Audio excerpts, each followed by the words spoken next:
Recently, the Roblox game owner behind Forsaken has been exposed, and since I made the video covering the situation, there have been a lot of updates. So after the original game owner SoulDrivenLove was exposed as a horrible person, the game was illegally sold by Soul, meaning that Basil and Hitoko, the people who were supposed to become the new owners, apparently never actually became the owners. Additionally, Soul made a private response, and instead of addressing anything publicly, they basically told everyone to back off and then deleted all of their tweets about the situation, leaving only 8 tweets on their active profile. Right after this happened, almost every 30 minutes a hit piece tweet was made calling out Soul, to the point that Soul was exposed over 100 times in the span of 24 hours. Things got so bad that even Creekcraft had to get involved, which really just shows how serious this has become. In this video, I will explain the whole situation once again and make sure that the full truth gets out there. So make sure to like and subscribe and share this video, as this situation deserves the utmost attention. So, 2 months after Parlo publicly defended SoulDrivenLove, disturbing new revelations have surfaced, and they changed everything. SoulDrivenLove, also known as Robotic Developer, is now accused of financially supporting a known racist attempted distributing illegal material, blackmailing victims, and platforming within his development team. One of his victims even ended up.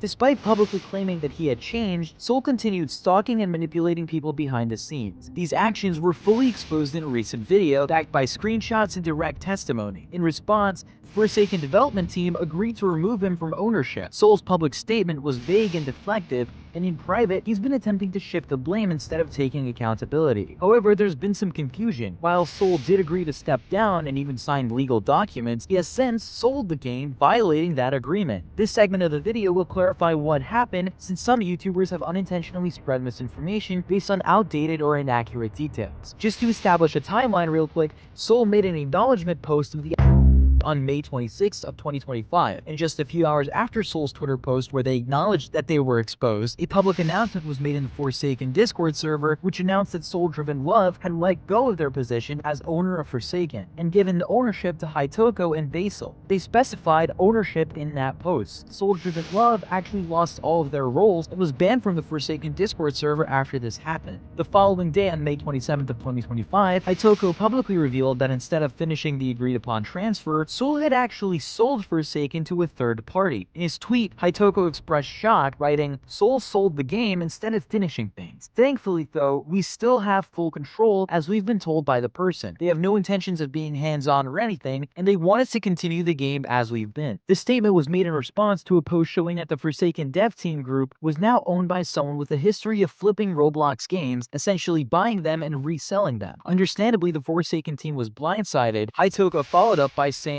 "We're just getting things figured out right now. I'm so furious and just gobsmacked. Basil and I are still owners. We are going to continue having control over the game." He also clarified that both Soul and Ava were fully removed from the project at this point, stating, "Soul and Ava are completely gone now." For some context, Ava is Soul's girlfriend. This incident quickly caught the attention of Creekcraft, who chimed in with a warning about how legally complicated the situation was becoming. He pointed out that if proper paperwork hadn't been completed, Soul might still legally retain ownership despite what was agreed verbally or through Discord. In his words, "The reality is this: as $1 million plus IP you have on Roblox with Forsaken, you can't just transfer ownership of something like this without proper paperwork and legal documents, or you're asking for trouble." Creekcraft later made a detailed video describing the situation as a cautionary example of why formal legal processes are essential when transferring ownership of valuable intellectual property like Forsaken. Here's what he said in his video. So basically it came out that Soul did allegedly some bad stuff, right?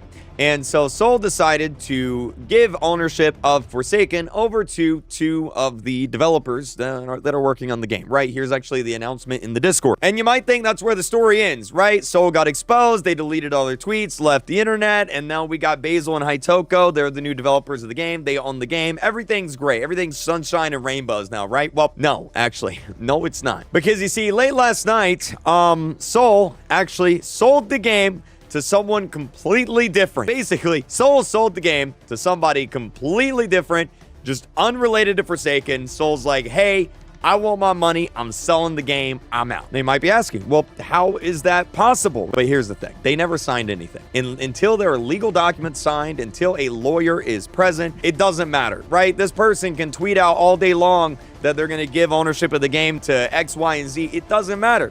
It does not matter until there is a contract in place, until there is legal work done. What this person says does not matter. And that's exactly what happened here. However, something that wasn't mentioned in KreekCraft's video was that Hitoko responded with reassurance, claiming that legal documents were signed and Soul does not own the game or anything. Shortly after KreekCraft's video was released, Hitoko also posted an announcement in the Forsaken Discord server addressing the community concerns directly. Hey y'all, just to reaffirm everybody, Basil and I are the owners of Forsaken. Nobody else is, and we still have control over the game. Putting this out there as I saw some people were concerned. We're going to do our best and try to make you all proud of us. So while it appears that Hitoko and Basil do have the legal documentation backing their ownership, Soul's unauthorized sale has still created a mess, both legally and reputationally. It's important to clarify here that the current development team is still in control of Forsaken and that they were not complicit in Soul's actions. The next thing I want to talk about, and probably the part that all of you have been waiting for, is SoulDrivenLove's actual response to everything that's happened.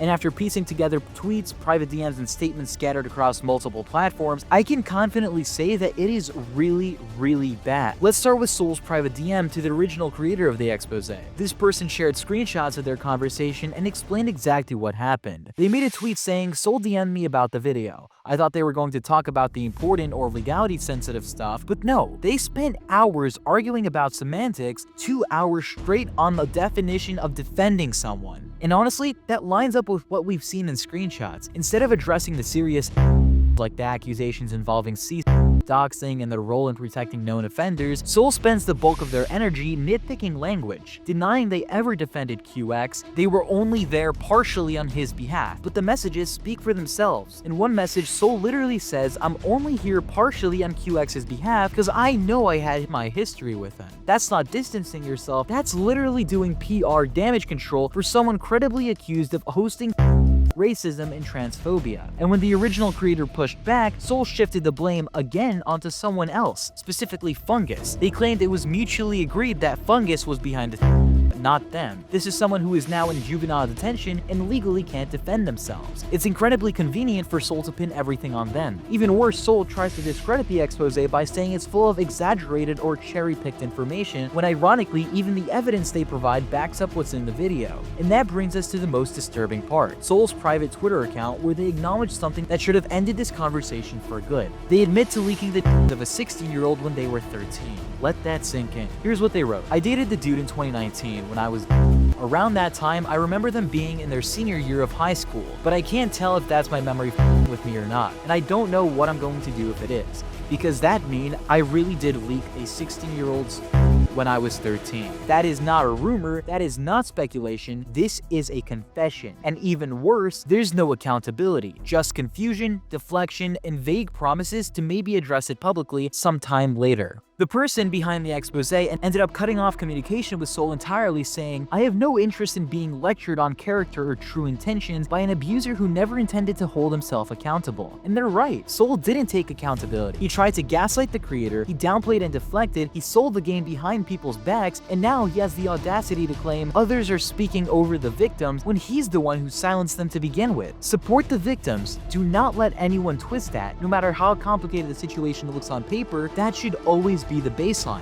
And what makes this worse is that this wasn't even the only response from SoulDrivenLove. Before they gave up entirely, a document they were working on got leaked. It was supposed to be their full defense, but after reading through it, it's not just a bad response, it's a complete disaster. Immature, defensive, and completely unserious. Let's break down some of the main arguments Soul tried to make and how each one falls apart. Section Fungus's characterization. Soul argues that Fungus wasn't a neo-German dictator, just a mentally ill child who printed out Mustache Man's photos for attention. They claim that the wasn't racially motivated, citing the mom's testimony and the lack of hate crime charges. Basically, they try to frame Fungus as a traumatized kid acting out, not someone promoting extremist ideology. But this completely downplays the very real consequences of Fungus's actions. Whether or not they were doesn't erase the fact that they repeatedly glorified Mustache Man, printed out German dictator imagery, and yes, tried to someone. This isn't just a misunderstood kid, this is someone who presented a clear danger to others and who Soul continued associating with long after these behaviors were public. And need I remind you, SoulDrivenLove was using Forsaken funds to give money to this kid's mother. Soul claims they didn't know Stoppy Blue was a PDF file until January 1st. According to them, the team acted immediately and had a zero-tolerance stance. But then, how did Stoppy Blue even get involved with Forsaken in the first place? Soul had already been warned about him months prior by multiple people. If the vetting was that poor or if the warnings were ignored, that's not zero tolerance, that's negligence, considering the logs of the server show that they were there until March, not January 1st. If they really knew that he was a PDF file at January 1st, why was he there until March? Regarding Soul catfishing a minor, Soul denies malicious intent. They said that they were there exploring their identity back in 2019 and didn't understand trans identities at the time. But this is not a minor mistake, it's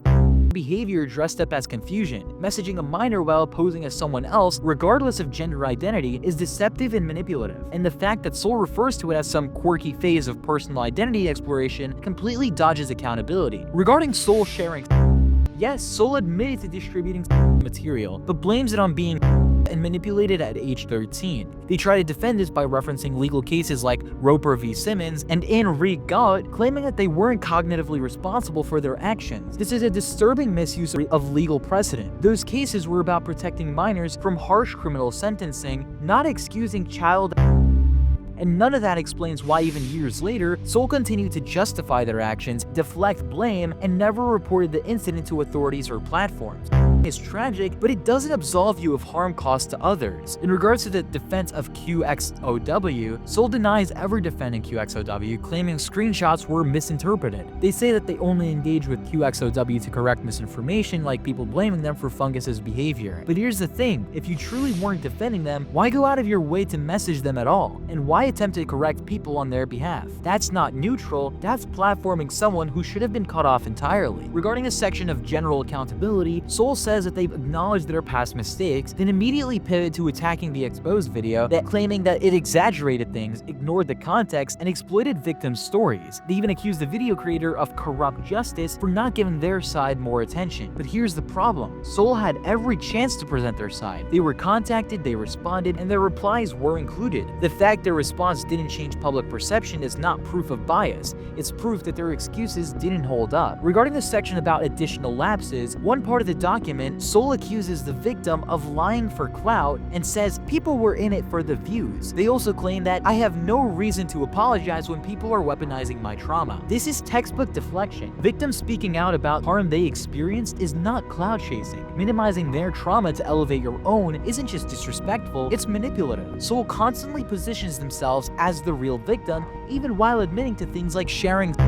They also repeatedly refer to serious accusations as drama or beef, which only reinforces how disconnected they are from the severity of the situation. The document itself is completely immature, sarcastic, and disrespectful. Even if you ignored all the arguments, the way this document is written speaks volumes. It's immature, unserious, and frankly insulting to the people hurt by Soul's actions. Here are some real quotes, yes, actual lines they wrote with the full page numbers.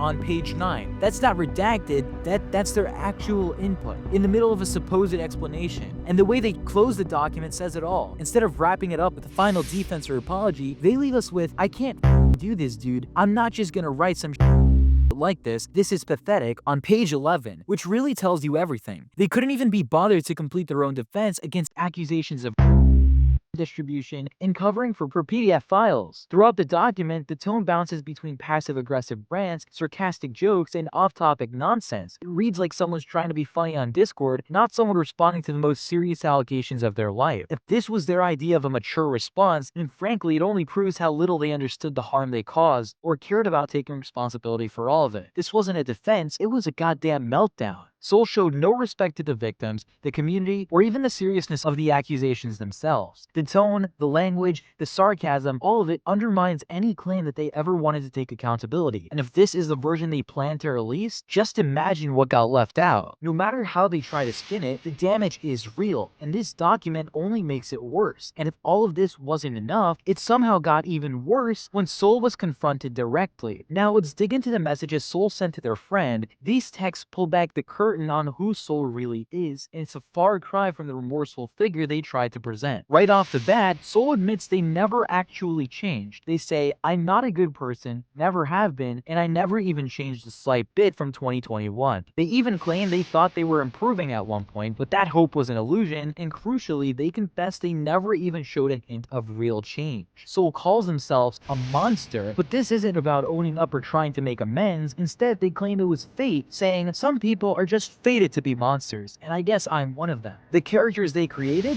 they admit that those were just reflections of their own darkness. What's more troubling is how Soul blames fate instead of taking responsibility. They say their selfish acts, like betraying friends, were driven by feeling trapped, stating, "It was that or oofing myself." This is a clear attempt to justify their actions by blaming the victim. And here's the critical connection. Soul openly admits to betraying their friends for money. Remember when I mentioned how Soul sold Forsaken instead of honoring their agreement to let Basil and Tayoko to keep ownership? In their own words, it's petty, I know, but I just wanted to be the one to do it first. I wanted that last feeling of satisfaction from all my 9-ish months of non-stop work. They admit they gave up almost everything for their craft, but instead of respecting their commitments or the trust that Basil and Tayoko placed in them, Soul chose to break that trust for personal gain. And even then, Soul admits that the change others thought they saw was nothing but a delusion, blinded by false hopes and happiness. Finally, the message is drooped with nihilistic self-loathing. Soul says, "I know what I'm capable of, and I really hate that knowledge." When their friend calls out they're just using the monster label as a cop-out, Soul doubles down instead of showing real accountability. Why does this matter? Because these messages completely destroy whatever credibility was left in Soul's public apologies. This isn't someone who's truly remorseful or seeking forgiveness, it's someone fully aware of their betrayals and willing to hurt people for selfish reasons. In short, Soul's own words prove that the growth they claimed was performative at best. Their motives were selfish, their actions manipulative, and their regret likely just another act to cover up the truth. This is the real Soul behind the scenes. Even to this moment, as I'm writing the script for this video, new things are being released about SoulDrivenLove, such as the messages between a user named Lucas Berry, who was friends with Soul since they were 16, and when Lucas was still 16, Soul constantly spoke about his freak life with this minor. For some context, Lucas was the person who leaked Soul's response document when Soul was working on it. Lucas, Soul, and Ava, who for context is Soul's girlfriend, were speaking about them selling the game, with Lucas saying it was a really bad idea. Given the context of one of these messages where Soul said that they had lawyers read the document and then completely giving up on the document, I think it's fair to say that the lawyers saw the document and said, "Nah, screw this shit, you're cooked, bruh." In all honesty, this situation is insane. Just to add one of the recent tweets I saw, Soul and Ava allegedly stole $2 million from Forsaken related projects, some of which was from a charity event, which is absolutely ridiculous. To add on to this, I was shown tweets where Soul was caught messaging UI artists looking for workers, meaning they are trying to make a new game, most likely under a new identity, possibly Forsaken 2, even though they don't own the IP anymore.